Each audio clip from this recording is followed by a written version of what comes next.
മെശിയ പ്രവാചകന്റെ പുസ്തകം 40-ാം അധ്യായത്തിന്റെ 29, 30, 31. ഹല്ലേലൂയ. സ്തോത്രം, സ്തോത്രം, സ്തോത്രം. അവൻ ക്ഷീണിച്ചിരിക്കുന്നതിന് ശക്തി നൽകുന്നു, ബലമില്ലാത്തതിന് ബലം വർദ്ധിപ്പിക്കുന്നു. ബാല്യക്കാർ ക്ഷീണിച്ച് തളർന്നു പോകും, യവനക്കാരും ഇടറി വീഴും. എങ്കിലും യഹോവയെ കാത്തിരിക്കുന്നവർ ശക്തിയെ പുതുക്കും. അവർ കഴുകന്മാരെ പോലെ ചിറകടിച്ചു കയറും. അവർ തളർന്നു പോകാതെ ഓടുകയും ക്ഷീണിച്ചു പോകാതെ നടക്കുകയും ചെയ്യും. ആമേൻ. സ്തോത്രം. ഹല്ലേലൂയ. ഇവിടെ പറയുന്നത് അവൻ ക്ഷീണിച്ചിരിക്കുന്നവന് ബലം വർദ്ധിപ്പിക്കുന്നു. ക്ഷീണിച്ചിരിക്കുന്ന ശക്തി നൽകുന്നു, ബലമില്ലാത്തവർക്ക് ബലം വർദ്ധിപ്പിക്കുന്നു.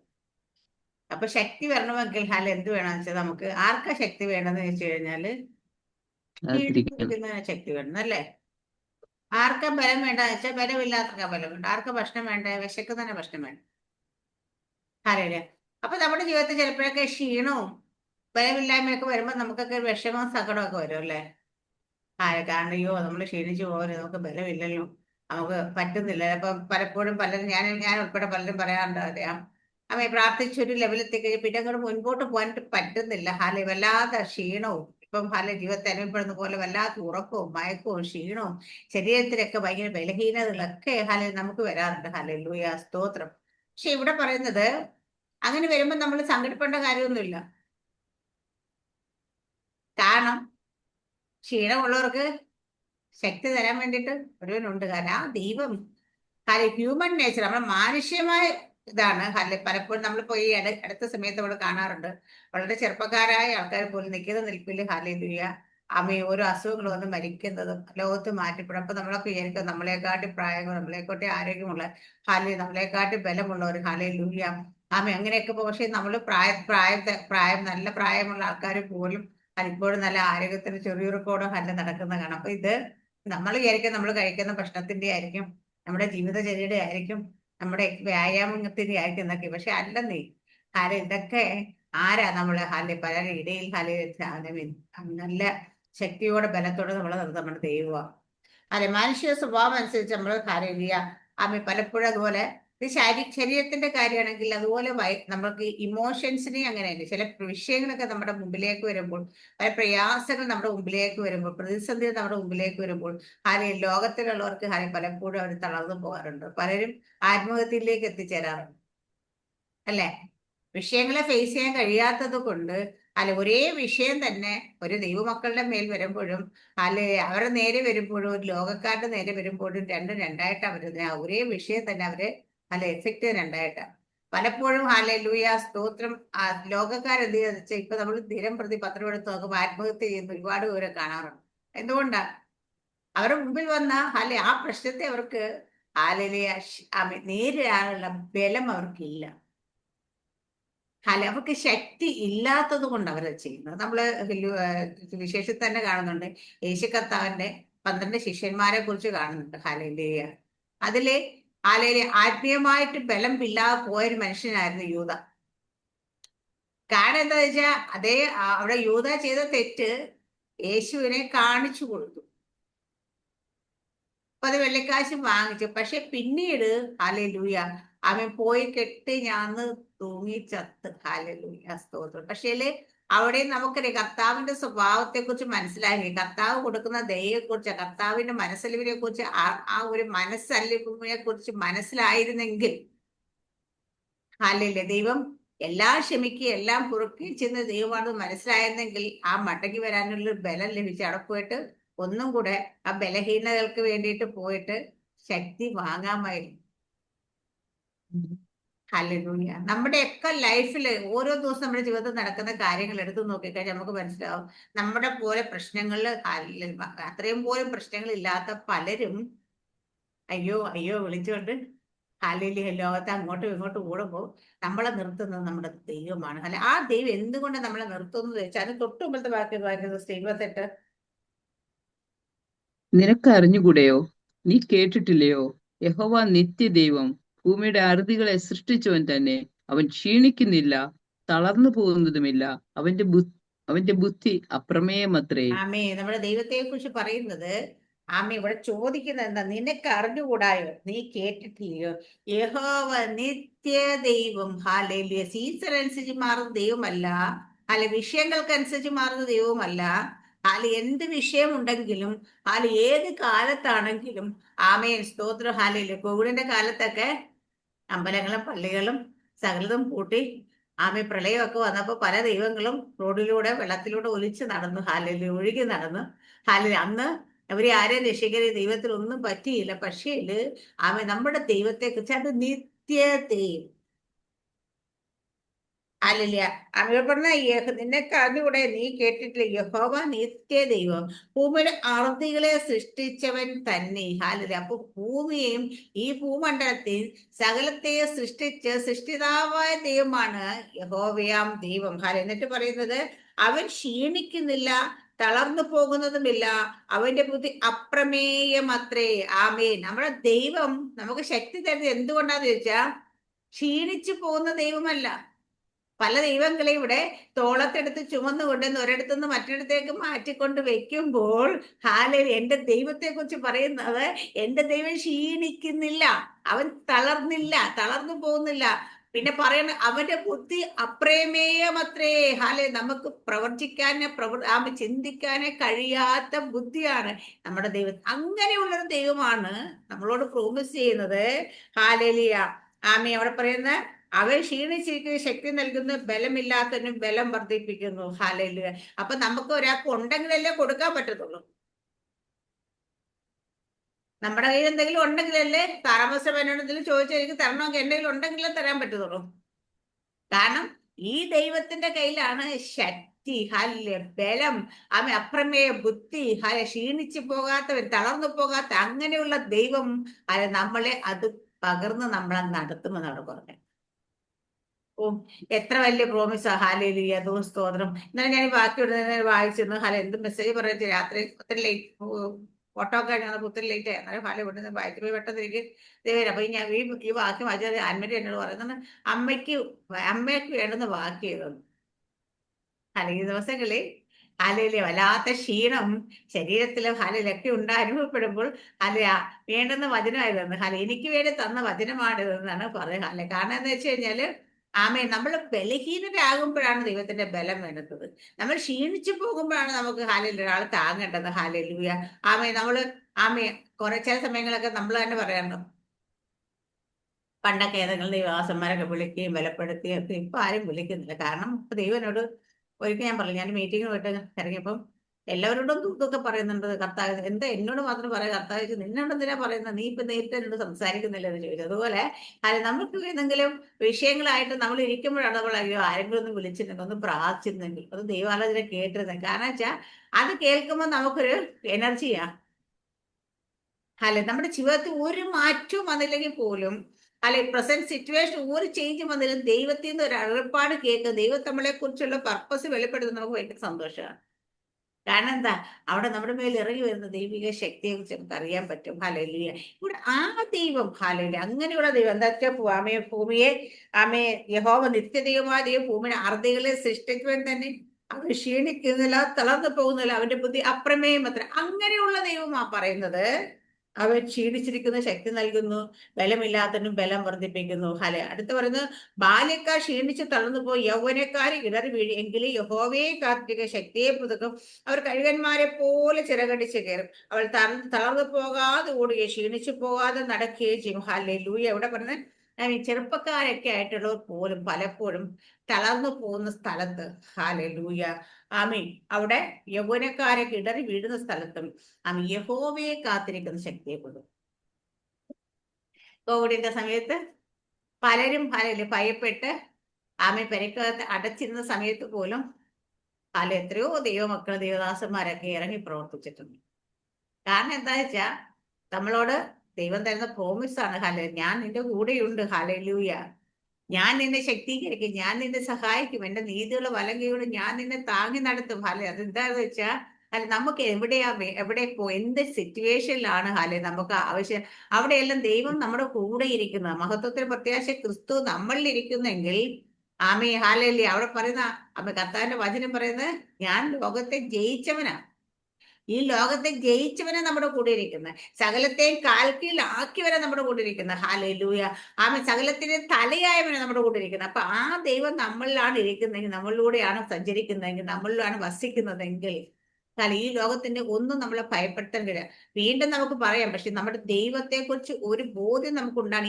ഈ അധ്യായത്തിൽ തന്നെ ഹല്ലിൽ പറയുന്ന നമ്മുടെ ദൈവത്തിന്റെ ശക്തിയെക്കുറിച്ച്, ദൈവത്തിന്റെ വലിപ്പത്തെക്കുറിച്ച്, ദൈവത്തിന്റെ മഹത്വത്തെക്കുറിച്ച് പഠിക്കുന്ന ഒരു വാക്യമുണ്ട്. 12-ാം വാക്യം ഒന്ന് വായിക്കാവോ?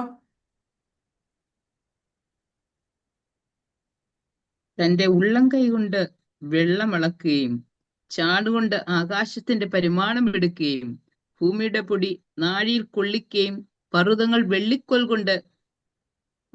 കൊണ്ടും കുന്നുകൾ തുലാസിലും തൂക്കുകയും ചെയ്തവൻ ആർ? ആമേൻ. സ്തോത്രം. ആമേൻ. ദൈവത്തിന്റെ വലിപ്പത്തെ അറിയണമെങ്കിൽ, ദൈവത്തിന്റെ മഹത്വത്തെ അറിയണമെങ്കിൽ ഈ ഒരു വാക്യം നമ്മൾ വായിച്ചാൽ മാത്രം മതി. നമ്മുടെ ദൈവത്തെ കുറിച്ച് പറയുന്നത്, പ്രവാചകനെ ചോദിക്കുന്ന എന്താ വെച്ചാൽ, തന്റെ ഉള്ളം കൈ കൊണ്ട് വെള്ളം അളക്കുകയും, എന്നുവെച്ചാ ഈ കാണുന്ന ഭൂമിയുടെ എന്താ പറയാ, ഒരു 2 ഭാഗം, 1/3 ഭാഗം കണ്ട് വെള്ളത്താൽ നിറയപ്പെട്ട് കിടക്കുന്ന നമുക്ക് കേട്ടിട്ടുണ്ട്, പഠിച്ചിട്ടുണ്ട്. അപ്പൊ ഈ ഭൂമിയിലുള്ള ഈ സമുദ്രത്തിലുള്ള വെള്ളം മുഴുവൻ,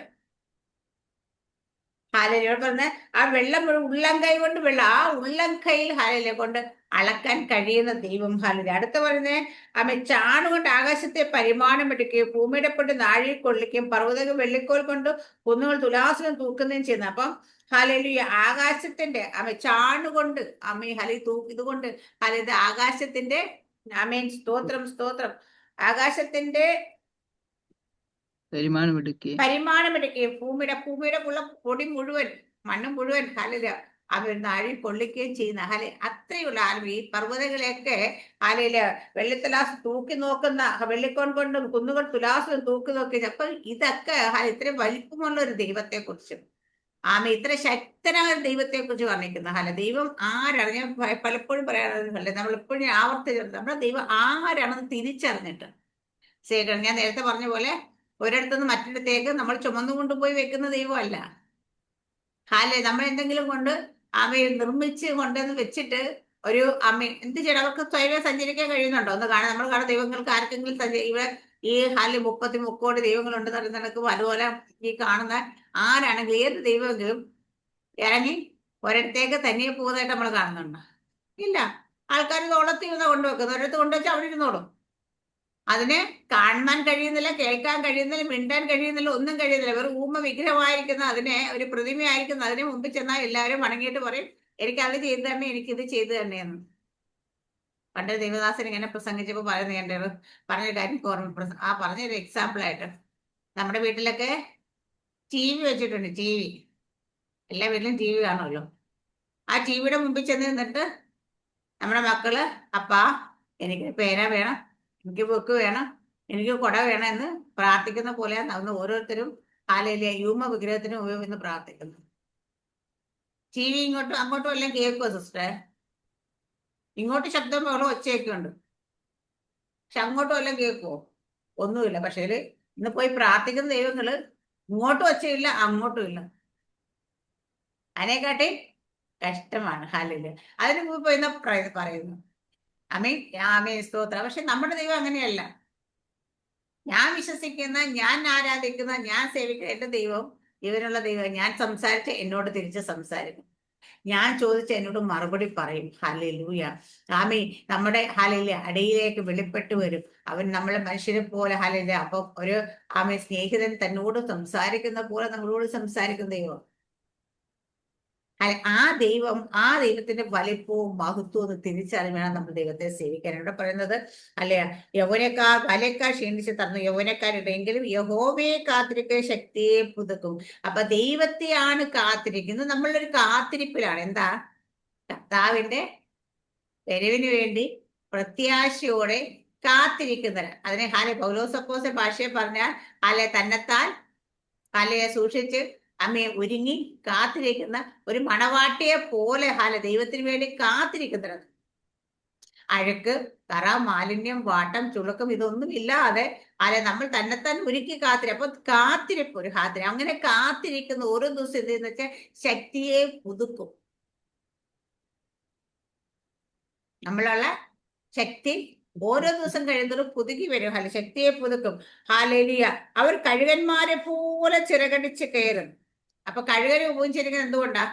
ഏറ്റവും ഉയരത്തിൽ പറക്കുന്ന പക്ഷിയാണ് കഴുകൻ എന്നാണ്. ഹാലലി. അപ്പൊ ആ പക്ഷി ഹാലലി ഏറ്റവും ഉയരത്തിൽ പറക്കുന്നത് പോലെ നമ്മൾ ഓരോ ദിവസം കഴിയുമ്പോഴും ദൈവം നമ്മളെ ഹാലലി ആമേ അങ്ങനെ എന്താ പറയുക, ഉയരങ്ങളിലേക്ക് ഉയരങ്ങളിലേക്ക് ഉയരങ്ങളിലേക്ക് എത്തിക്കുന്നതാണ്.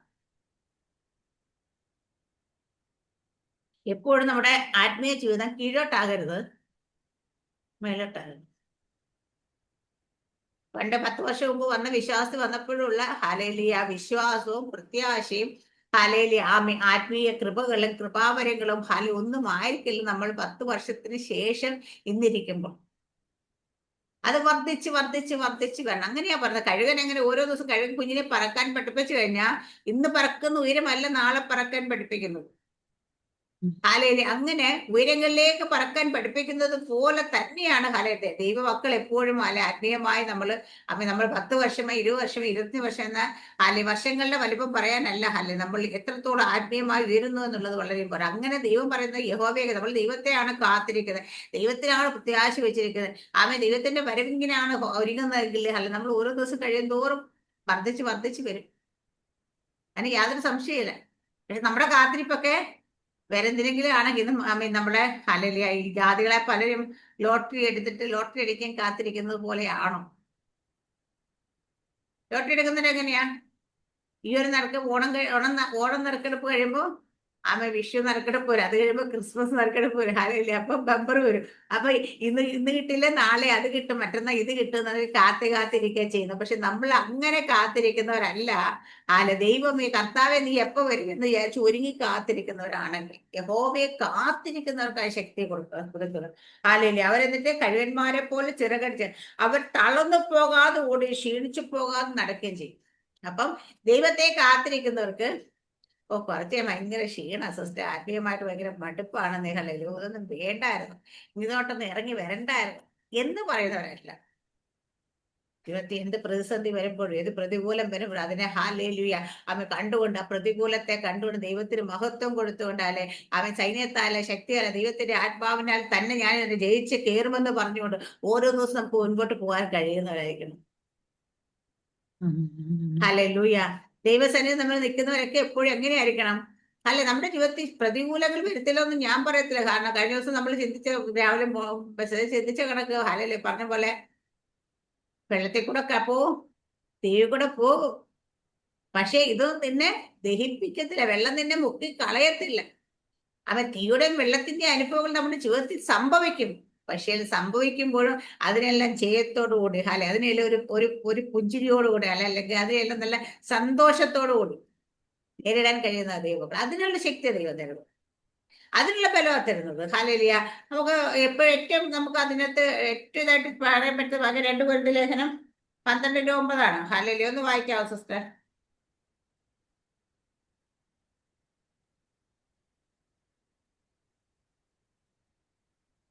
അവൻ എന്നോട്, എന്റെ കൃപ നിനക്ക് മതി, എന്റെ ശക്തി ബലഹീനതയിൽ തികഞ്ഞു വരുന്നു എന്ന് പറഞ്ഞു. ആകയാൽ ക്രിസ്തുവിന്റെ ശക്തി എന്റെ മേൽ ആവസിക്കേണ്ടതിന് ഞാൻ അതിസന്തോഷത്തോടെ എന്റെ ബലഹീനതകൾ പ്രശംസിക്കും. ആകയാൽ ക്രിസ്തുവിന്റെ ശക്തി എന്റെ മേൽ ആവസിക്കേണ്ടതിന് ഞാൻ അതിസന്തോഷത്തോടെ എന്റെ ബലഹീനതകൾ പ്രശംസിക്കും. പൗലോസ് പറഞ്ഞെന്താ? അപ്പൊ എന്റെ കൃപ നിനക്ക് മതി, ബലഹീനത തികഞ്ഞു വരുമെന്ന്. അപ്പം നമുക്ക് ചില ബലഹീനതകൾ ഉണ്ടാകുമ്പോൾ പൗലോസ് പറയുന്നത് ഈ ബലഹീനത എന്നിൽ വരുമ്പോൾ എന്താ പറയാ, ക്രിസ്തുവിന്റെ ശക്തി എന്നിൽ വരാൻ വേണ്ടിയിട്ട് എനിക്കൊരു ബലഹീനത സംഭവിച്ചെന്ന് ഓർത്തുകൊണ്ട് സന്തോഷത്തോടെ അതിൽ പ്രശംസിക്കുന്നുണ്ട്. നമ്മളാണൊരു ബലഹീനത വന്നു പോലെ എന്ത് ചെയ്യും? എല്ലാം പോയി, സകലതും കഴിഞ്ഞു അല്ലേ? പലരും അനുഭവം അങ്ങനെയല്ലേ? ബലഹീനത നമ്മുടെ ജീവിതത്തിൽ വന്നു കഴിഞ്ഞാൽ സകലവും കഴിഞ്ഞു. ചില പ്രതിസന്ധികൾ, ചില പ്രതികൂലങ്ങൾ നമ്മുടെ ജീവിതത്തിലേക്ക് കയറി വരുന്നത് എന്തിനാണെന്ന് ചോദിച്ചു കഴിഞ്ഞാൽ ഈ ഇരിക്കുന്ന ശക്തിയല്ല വേണ്ട ഒരു ശക്തി നമ്മൾ ദൈവത്തിൽ നിന്ന് പ്രാപിക്കണം. ആ ശക്തി നമ്മുടെ ബലഹീനത്തെ ആ പ്രാപിച്ചെടുക്കുന്ന പുതു ശക്തിയോട് നമ്മൾ നടക്കാൻ വേണ്ടിയിട്ട് ഈ ബലഹീനത എന്റെ മേൽ വന്നതെന്ന്, അപ്പൊ എന്റെ നേരെ ഈ പ്രതിസന്ധി വന്നതെന്ന് മനസ്സിലാക്കാൻ കഴിയണം. സ്തോത്രം. ഹല്ലേലൂയ.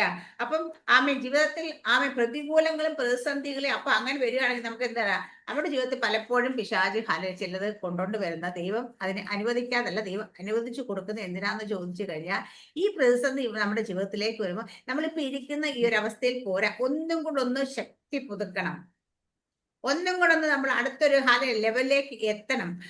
സ്തോത്രം. ഒന്നും കൂടെ ഒന്ന് സ്ട്രോങ് ആകണം. ആത്മീയമായി നമ്മൾ ശക്തിപ്പെടണം. ഹല്ലേലൂയ. ജീവിതത്തിൽ വരുന്ന പ്രതികൂലങ്ങളെ ജയിക്കാൻ സാഹചര്യങ്ങൾ നോക്കാതെ മുൻപോട്ട് ഓടുവാൻ നമുക്ക് കഴിയണമെങ്കിൽ ഹല്ലേലൂയ നമ്മൾ എന്ത് വേണം? ശക്തി പോകാം. എബ്രായ ലേഖനക്കാരൻ പറയുന്നത് എന്താ? സകല ഭാരവും മുറുകെ പറ്റുന്ന പാവം ഇട്ട് നിന്റെ ഓട്ടം സ്ഥിരതയോടോടണം, വിശ്വാസാനും പൂർത്തി വരുന്ന യേശുവിന് മാത്രം നടക്കുമ്പോൾ നമ്മുടെ ജീവിതത്തിൽ ഭാരം വരും, പാപം വരും. ഇത് രണ്ടും ചുമന്നുകൊണ്ട് നടക്കാനുള്ളതല്ല. സകല ഭാരവും ഞാൻ നിനക്കായി കരുത്, നിന്റെ ചിന്താകുലമൊക്കെ എന്റെ മേൽ വെച്ചുകൊള്ള ദൈവം പറഞ്ഞിട്ടുണ്ട്. അപ്പൊ അതുപോലെ സകല ഭാരവും വേണം. ഒരു ഭാരം പോലും നമ്മൾ ചുമന്നുകൊണ്ട് പോകാൻ പാടില്ലെന്ന്. ചുമന്നുകൊണ്ട് നടക്കുകയാണെങ്കിൽ നമുക്ക് എന്താ പറയാ, മുൻപോട്ട് പോകാൻ പറ്റില്ല. ഞാൻ കഴിഞ്ഞ ദിവസങ്ങളൊക്കെ പറയും നമ്മുടെ മനസ്സിലൊക്കെ ഇങ്ങനെ ഇരിക്കുമ്പോൾ ആൾക്കാരൊക്കെ പറഞ്ഞതൊക്കെ ഇങ്ങനെ ഓർക്കുവാണെങ്കിൽ ചിലപ്പോഴൊക്കെ നമ്മുടെ പ്രിയപ്പെട്ടവരൊക്കെയാണ് നമ്മളെ കുത്തി നോവിച്ചെങ്കിൽ ഇരിക്കുമ്പോൾ ആ കുത്തി നോവിച്ച കാര്യമൊക്കെ ഇങ്ങനെ ആലോചിക്കണേ കണ്ണൊക്കെ അറിയാതെ നിറയാൻ തുടങ്ങും. ഹാലേലിയ. പക്ഷെ ദൈവം പറഞ്ഞത് അതൊരു കോട്ടയാണ്. ഹാലേലിയ. എന്താ പറയാ, നീ ഒരു കോട്ട കെട്ടി അതിനകത്ത് കയറി ഇരുന്ന ഈ കോട്ട തുറന്ന് എനിക്ക് ഇതിനെ പുറത്തെടുക്കാൻ കഴിയത്തില്ല. നീ ഇങ്ങനെ ഉള്ളിൽ അവരുള്ള സങ്കടം, വെറുപ്പില്ല, പകയില്ല, വിദ്വേഷമില്ല, അസൂയയില്ല, പിണക്കമില്ല, ഒന്നുമില്ല. പക്ഷെ നമുക്ക് അത് ഓർക്കുമ്പോൾ ഒരു സങ്കടമെങ്കിലും നമ്മുടെ ഉള്ളിൽ വരുന്നെങ്കിൽ നിന്റെ ബ്ലെസ്സിങ്ങിനെ നീ തന്നെ തടയുക. നിനക്കത് പൊളിച്ച് തുറന്ന് പുറത്തിറങ്ങാൻ കഴിയുന്നില്ല. അതിനകത്ത് പെട്ടുപോകുന്നു. എന്ന് പറയുമ്പോൾ നമ്മൾ എന്താ പറയാ, അന്ന് ഞാൻ പറയുന്നത് അവിടെ ഒത്തിരി നേരം ഇങ്ങനെ കരഞ്ഞ് അപ്പോഴത്തേന് അതെല്ലാം ഫ്രീ ആയി പോയി മൈൻഡ്. അതിനുശേഷം അതെന്തെങ്കിലും പറഞ്ഞാൽ പോലും അങ്ങോട്ട് നമുക്ക് ഫീൽ ചെയ്യുന്നില്ല.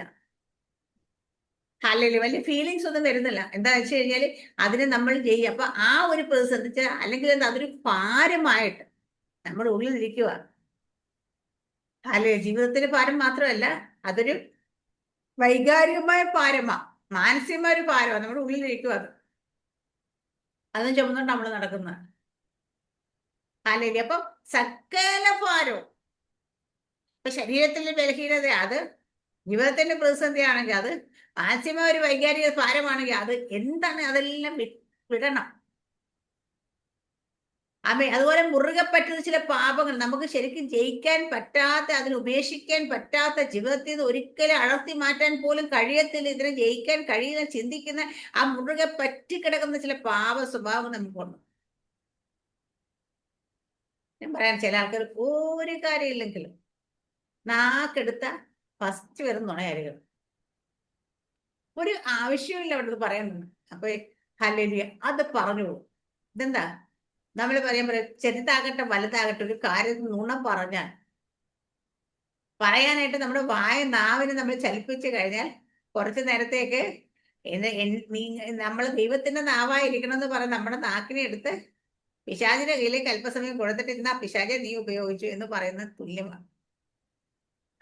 അങ്ങനെ ചില അത് ചിലർക്ക് മാറ്റാൻ പറ്റത്തില്ല.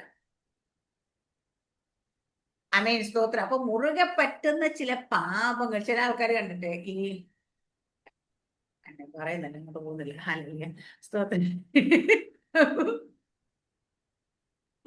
അപ്പൊ ഈ ഹാലല്ലേ ഇപ്പൊ ആ ഒരു പാപ സ്വഭാവം എത്ര പറഞ്ഞത് എത്രയാണ്, എന്തോരം ആൾക്കാരെ പുൽപ്പറ്റി കയറുന്നാണ് വിളിച്ചു പറയുന്നത്, ഇല്ലേ? പണ്ട് പത്രോസിന്റെ മുമ്പിൽ നുണ പറഞ്ഞ രണ്ടുപേരെ കുറിച്ച് നമ്മൾ വേദപുസ്തകത്തിൽ കാണുന്നുണ്ട്. ആരാ? അനനിയാസും സഫീറയും. എന്താ സംഭവിച്ചേ? പറഞ്ഞതേ മാത്രമേ അവർക്ക് ഓർമ്മയുള്ളൂ, പിന്നെ താഴെ കിടക്കുകയാണ്. എന്താ പറയാ, ഇന്ന് അങ്ങനെയുള്ള അതിശക്തനായ പരിശുദ്ധാത്മായ ശക്തിയുള്ള ആ ദൈവത്തിന്റെ മുമ്പിലാണ് ഇന്ന് പുൽപ്പറ്റി കയറി നിന്ന് പോലും മൈക്കെടുത്തുകൊണ്ട് ജനത്തെ പറ്റിക്കുന്ന പല നുണകളും വിളിച്ചു പറയാണ്ട് ഇന്ന് ധൈര്യം കാണിക്കുന്ന ആൾക്കാരെന്താ ദൈവഭയം ഇല്ലാതെ ആയിരിക്കുന്ന അവസ്ഥയിലേക്ക് വന്നിരിക്കുന്നു. ഹല്ലേലൂയ സ്തോത്രം. അപ്പൊ ഇവിടെ പറയുന്നത് അത് പാപ സ്വഭാവം, കളവ് പറയാന്നുള്ളു. അത് ചില ആൾക്കാർക്ക് എത്ര ശ്രമിച്ചാലും അത് ജയിക്കാൻ കഴിയുന്നില്ല. അത് മുറുകെ പറ്റിയിരിക്കുക. അല്ല എന്ന് വെച്ച് കഴിഞ്ഞാൽ വേർപിടിവിക്കാൻ കഴിയാതെ വണ്ണം അത് ഒട്ടിച്ചേർന്നിരിക്കുന്ന പോലെ ഇരിക്കുക. അപ്പൊ ദൈവം പറയാം അതും വിടണം. സകല ഭാരവും മുറുകെ പറ്റുന്ന പാപവും വിട്ട് നമ്മുടെ ഓട്ടം സ്ഥിരതയോടെ ഓടണം. അതിനെന്ത് വേണമെന്നറിയാമോ? അങ്ങനെ പോകണമെങ്കിൽ എന്ന് വെച്ചാൽ ദൈവത്തിന്റെ കൃപ തന്നെ നമുക്ക് വേണം. നമ്മൾ ഓരോരുത്തരും ഓരോ ദിവസവും അല്ലെ ജീവിതത്തിൽ നമ്മൾ ജയത്തോടെ നടക്കാൻ, ഏതെങ്കിലും മേഖല ജയത്തോടെ നടക്കാൻ നമുക്ക് കഴിയുന്നുവെങ്കിൽ അത് ദൈവത്തിന്റെ കൃപയാണ്. എനിക്കൊരു ബലഹീനത ഉണ്ട് ഇപ്പോൾ എന്നെന്റെ മനസ്സിലുണ്ടെങ്കിൽ ഹാലലുയ, നീ അതിന് വിഷമിച്ച് പിന്നോട്ട് മാറി ഇരിക്കുകയല്ല വേണ്ടുന്നത്. ഹാലലുയ, ആമേൻ, സ്തോത്രം. നമുക്ക് ദൈവത്തിന്റെ കൃപ നമ്മുടെ മേൽ ഇറങ്ങി വരുമെന്ന് നമ്മൾ യാക്കോബിന്റെ ലേഖനം 1-5 വാക്യത്തിൽ നമ്മൾ വായിക്കുന്നത് എന്താണ്?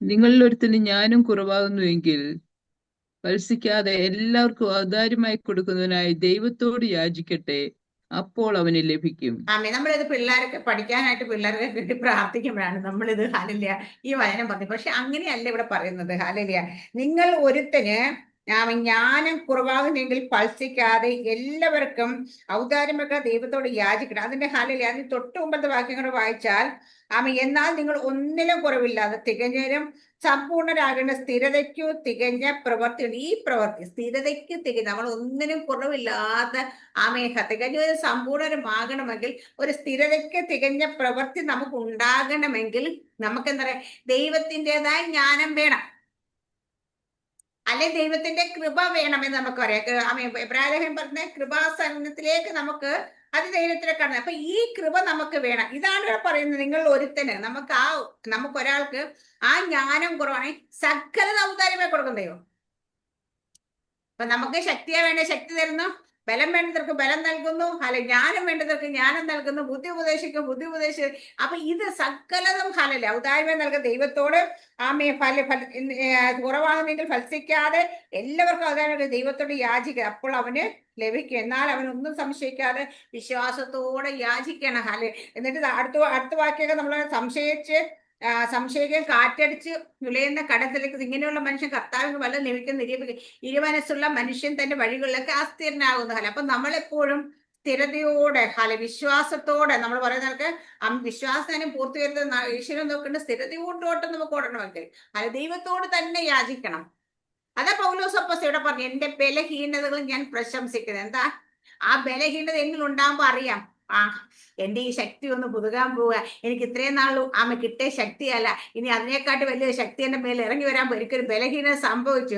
ബലഹീന വന്നപ്പോ അയ്യോ എന്ന് വിളിച്ചിട്ട് മാറി ഇരുന്ന് കരയുകയല്ല ചെയ്യുന്നത്, അവൾ സന്തോഷിച്ചുകൊണ്ട് ദൈവം എന്റെ മേൽ ഈ ശക്തി കൊണ്ട് എനിക്ക് ഇനി മുമ്പോട്ട് പോകാൻ പറ്റത്തില്ല എന്ന് എനിക്ക് മനസ്സിലായി. ഇവിടെ ഒരു ബലഹീനത എനിക്ക് വന്നു.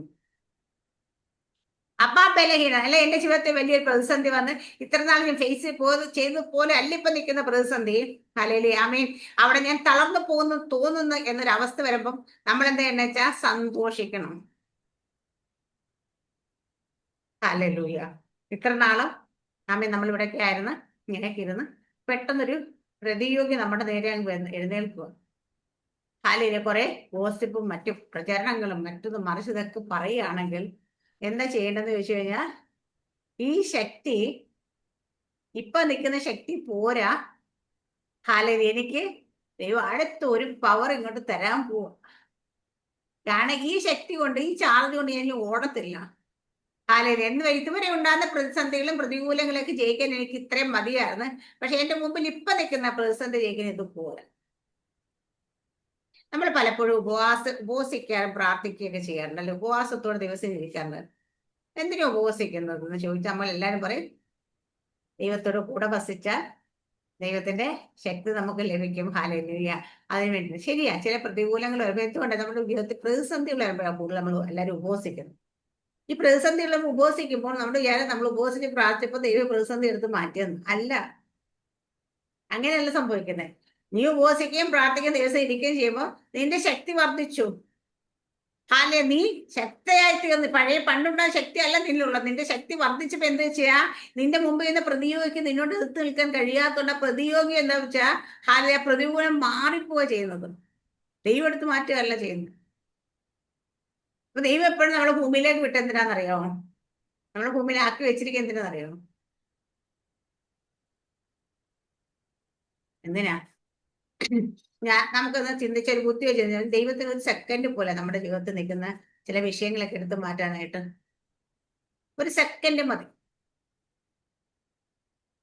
ജെയിംസ് അങ്ങളോട് ഇപ്പം രക്ഷിക്കപ്പെടണമെങ്കിൽ, സ്നാനപ്പെടണമെങ്കിൽ, വിശ്വാസപ്പെടണമെങ്കിൽ ഒരു ഫ്രാക്ഷൻ ഓഫ് സെക്കൻഡ് പോലും വേണം ദൈവത്തിന്റെ ഹൃദയത്തെ ഇങ്ങനെ പറഞ്ഞു കഴിഞ്ഞാൽ സംഭവിക്കും.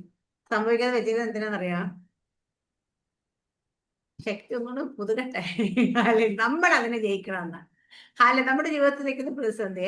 അല്ല നമ്മുടെ ജീവിതത്തിൽ അമ്മ മദ്യപാനിയായ അല്ലെങ്കിൽ ഒരു കലഹക്കാരനെ ഭർത്താവിനെ കൊണ്ടുവന്ന് വെച്ചിട്ടുണ്ടെങ്കിൽ അല്ല ദൈവത്തിന് ഒറ്റ സെക്കൻഡ് മതി ആ പിരാത്താവ് ദുരാത്മാനെ പുറത്താക്കണം. നമ്മുടെ 6000 ഭൂതങ്ങളുള്ള ഭൂതഗ്രസ്തന്റെ മുമ്പിലേക്ക് അല്ല കർത്താവ് ഓടി ചെന്ന സമയത്ത് ഭൂതഗ്രസ്തൻ ഓടി വന്ന് അല്ല സകല മനുഷ്യൻ ഭയപ്പെട്ടെന്ന് ആ വഴി നടക്കാൻ പോലും ഭയപ്പെട്ടെന്ന് അത്ര ഭീകരനായ ഒരു ഭൂതഗ്രസ്തനായ മനുഷ്യൻ കർത്താവിന്റെ അടുക്കലേക്ക് വന്ന ഒറ്റ കാര്യം, സമയത്ത് മുമ്പ് ഞങ്ങളെ വിടുകയും വന്ന കർത്താവിനോട് എന്നിട്ട് ആ പന്നിയിൽ പ്രവേശിക്കാനുള്ള അനുവാദം തരണം. അപ്പൊ അതിനും പോകണമെങ്കിലും ദൈവത്തിന് അനുവാദം വേണമെന്ന് മനസ്സിലായേ.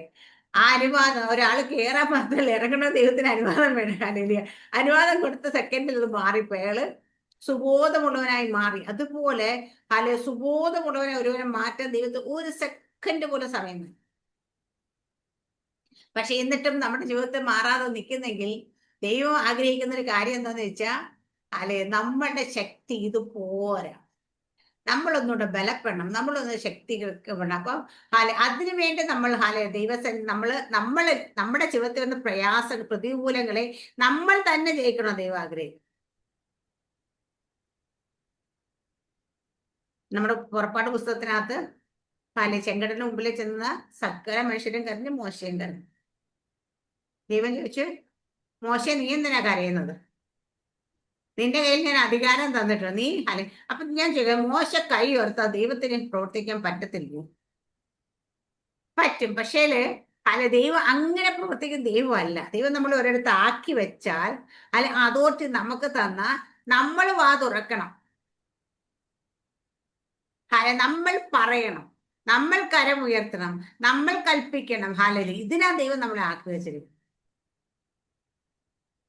സ്തോത്രം. ദൈവത്തിന് എല്ലാം ഞാൻ പറയും, ഒരു നൊടി നേരം കൊണ്ട് ദൈവത്തിന് സാഹചര്യങ്ങളെ മാറ്റാൻ പറ്റും. ഞാൻ പറയും, ഞാൻ പാട്ടുകൾ എന്നെ കൊണ്ട് ഞാൻ പറയും കർത്താവ് ഒരു പാട്ട് എഴുതാന്ന് വെച്ചാൽ ഒറ്റ 24 മണിക്ക് 10 പാട്ട് എഴുതിച്ച് ദൈവം എന്നോട് അന്ന് ചോദിച്ചു. അന്ന് ഞാൻ സാമ്പത്തികമായി വലിയ പ്രതികൂലത്തിൽ ഇരിക്കുന്ന സമയത്ത് ദൈവം ചോദിച്ചു, നിനക്ക് 10 മില്യൺ തരാൻ എനിക്ക് കഴിയത്തില്ലയോ എന്ന് ചോദിച്ചു. ഞാൻ പറയും കഴിയും കർത്താവ്, എനിക്കിപ്പോ മനസ്സിലായി. ഹല്ലേലൂയ.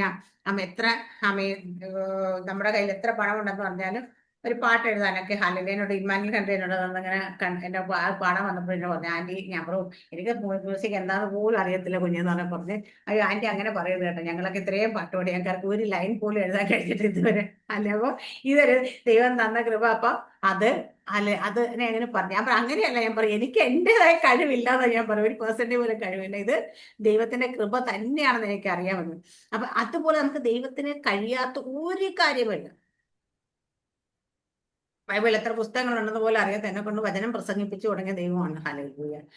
ഇന്നും എത്ര പുസ്തകങ്ങളാണ് ഇപ്പൊ ഏകദേശമൊക്കെ തപ്പിപ്പറക്കലൊക്കെ അറിയാവുന്നേ ഉള്ളൂ, അല്ലാതെ അതിനെക്കാട്ടി വലിയ വിവരമൊന്നും വന്നിട്ടില്ല ഇപ്പോഴും. പക്ഷെ എന്നിട്ടും ദൈവം ഇന്ന് കൃപയാൽ നിർത്തുന്നത് ദൈവത്തിന്റെ ദൈവത്തിന് കഴിയാത്ത ഒരു കാര്യമില്ല. അവിടെയൊക്കെ നമ്മൾ പറയാം, നമുക്ക് ഇപ്പൊ ബലഹീനത ഉണ്ടാകുമ്പോൾ, നമുക്കൊരു കുറവുണ്ടാകുമ്പോൾ, നമുക്കൊരു ക്ഷീണം ഉണ്ടാകുമ്പോൾ, നമുക്കൊരു പ്രയാസം ഉണ്ടാകുമ്പോൾ നമ്മൾ അതിനെ നോക്കിക്കൊണ്ട് നമ്മൾ മാറിയിരിക്കുന്നവരല്ല. പൗലോസപ്പോസ്തലൻ പറഞ്ഞു, ബലഹീന പ്രശംസ, കാരണം എനിക്കറിയുന്ന ഒരു ദൈവമുണ്ട്. ക്ഷീണിച്ചിരിക്കുന്നവന് അവൻ ബലം പകരുന്ന ദൈവമാണ്. ശക്തിയില്ലാത്ത ശക്തി കൊടുക്കുന്ന ദൈവമാണ്. ബാല്യക്കാൽ തളർന്നു പോകും, പക്ഷെ യൗവനക്കാർ ഇടറി വീണാലും യഹോവയെ കാത്തിരിക്കും, ഓരോ ദിവസം കഴിഞ്ഞാൽ അവർ ശക്തിയെ പുതുക്കും, അവർ കഴുകന്മാരെ പോലെ ചിറകടിച്ചുയരും. നമുക്ക് വചനത്തിന്റെ ശക്തി എത്ര ഞാൻ പറയാം. ഇന്നലെ ഒരു 12 മണിയാകാറെപ്പോഴാണ് കടന്നത്. ഇപ്പൊ എഴുന്നേറ്റപ്പോ എനിക്ക് ഭയങ്കര ക്ഷീണം കാണാൻ ഞാൻ തോന്നുന്നു. പക്ഷെ ഞാൻ വചനം പറയാൻ തുടങ്ങിയപ്പോൾ എന്റെ ക്ഷീണമൊക്കെ എവിടെയോ പോയി. ഹല്ലേലൂയ. ഇപ്പൊ കണ്ട ഞാൻ ഉറക്കം എനിക്കൊന്നും തോന്നുന്നില്ല. പക്ഷെ കാരണം എന്ന് വെച്ചാൽ ഇതാണ് നമ്മുടെ ദൈവത്തിന്റെ ശക്തി. ക്ഷീണിച്ചിരിക്കുന്നവർക്ക് അവിടെ ബലം പോയിരുന്നു. ബാലേക്കാർ ക്ഷീണിച്ചു പറഞ്ഞു, യൗവനക്കരുതെങ്കിലും യഹോവയെക്കാത്ത ശക്തി, അവർ കഴുകന്മാരെ പോലെ ചിറകടിച്ചു, അവർ തളർന്നു പോകാതെ ഓടി, ക്ഷീണിച്ചു പോകാതെ നടക്കുക. അപ്പൊ മറ്റൊരു പ്രത്യേകത, എങ്ങനെയൊക്കെ എന്ന് പറഞ്ഞ് പോകുന്നവരല്ല, വീട് എഴുന്നേറ്റ് പോകുന്നവരല്ല, തളർന്നു പോകാ അല്ല, ഒരിടത്ത് പോലും ഏത് ഒരു പ്രതികൂലത്തിലും നിന്നെ തകർത്ത് കളയാൻ കഴിയത്തില്ല. അല്ലെ, നിന്നെ തളർത്തി കളയാൻ കഴിയത്തില്ല. നമ്മൾ ചിലപ്പോഴൊക്കെ ചില വിഷയങ്ങളൊക്കെ നമ്മൾ കുറച്ച് കരഞ്ഞു വിളിച്ചൊക്കെ ഇരിക്കുമായിരുന്നു.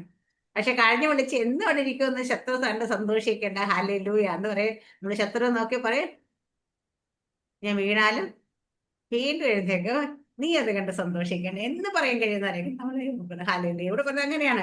ആമേൻ. അവർ തളർന്നു പോകാതെ ഓടി ക്ഷീണിച്ചു പോകാൻ നടക്കുകയും ചെയ്യും. അപ്പൊ തളർന്നു പോകാതെ ഓടുകയും ക്ഷീണിച്ചു പോകാതെ നടക്കുക. അപ്പൊ തളർച്ചയൊക്കെ നമ്മുടെ ജീവിതത്തിൽ വളരെ പിടിച്ചോണ്ട് മുറുകെ പിടിച്ചോണ്ട് ഒരു മൂലയ്ക്ക് കൂടിയിരിക്കുന്നവരല്ല നമ്മൾ. ഹാലേലൂയ. തളർന്നു പോകാതെ നടക്കുകയും ക്ഷീണിച്ചു പോകാതെ ഓടുകയും ചെയ്യുന്നവരാണ്. അപ്പൊ നമ്മൾ നമ്മുടെ ദൈവത്തെ കുറിച്ച് ഒരു തിരിച്ചറിവ്, നമ്മുടെ ദൈവം ആരാണ് തിരിച്ചറിഞ്ഞു. ഹാലേലൂയ. ആ ദൈവത്തിന് ശക്തിയും വലിപ്പവും തിരിച്ചറിഞ്ഞു. ആ ദൈവം എങ്ങനെയാ നമ്മളെ സഹായിക്കെ തിരിച്ചത്, നമ്മൾ ഓരോരുത്തർ എങ്ങനെ നടത്തണം ദൈവം ആഗ്രഹിക്കുന്ന തിരിച്ചറിഞ്ഞ് നമുക്ക് ശക്തിയോടെ ബലത്തോടെ ഈ ദിവസങ്ങൾ മുൻപോട്ട് തന്നെ പോകാം. ഹല്ലേലൂയ. ആമേൻ. ആരും ഹല്ലേലൂയ എവിടെയെങ്കിലും ഒരു ബലഹീനത നമുക്കുണ്ടെങ്കിൽ, എവിടെയെങ്കിലും ആത്മീയമാകട്ടെ, ശാരീരികമാകട്ടെ, വൈകാരികമാകട്ടെ, ഹല്ലേലൂയ മാനസികമായി എന്ത് മേഖല നമുക്കൊരു ഹല്ലേലൂയ ക്ഷീണമുണ്ടെങ്കിലും അതിനെക്കുറിച്ച് ഓർത്ത് നിങ്ങൾ സങ്കടപ്പെടേണ്ട കാര്യമില്ല. അതിനെക്കുറിച്ച് ഓർത്ത് പ്രയാസപ്പെടേണ്ട കാര്യമില്ല. അങ്ങനെ ആരെങ്കിലും അപ്പൊ ഇന്ന് ഈ ശബ്ദം കേൾക്കുന്നെങ്കിൽ ഞാൻ പറയും, നമ്മുടെ ദൈവം പറഞ്ഞ ഏറ്റവും വലിയ പ്രോമിസ് അവൻ ബലമില്ലാത്തതിന് ബലം വർദ്ധിപ്പിക്കും. അവൻ ക്ഷീണിച്ച് ശക്തി നൽകുന്നു. അതുകൊണ്ട് നമ്മുടെ ക്ഷീണങ്ങളൊക്കെ എന്തെങ്കിലും ഉണ്ടെങ്കിൽ പൗലോസ് അപ്പോസ്തലൻ ആ ബലഹീനം നമുക്ക് സന്തോഷിക്കാം. കാരണം ദൈവത്തിന്റെ പുതുബലം നമ്മളിലേക്ക് വരുവാൻ നേരം. അതുകൊണ്ട് ഈ ബലഹീനം നമ്മുടെ ജീവിതത്തിൽ വന്ന് തിരിച്ചറിഞ്ഞുകൊണ്ട് നമുക്ക് ദൈവസേന നമ്മളെ തന്നെ ഏൽപ്പിച്ചുകൊണ്ട് ഈ വചനത്തെ ദൈവം എല്ലാവരെയും അനുഗ്രഹിക്കുമാറാകട്ടെ. ആമേൻ. സ്തോത്രം. God bless you.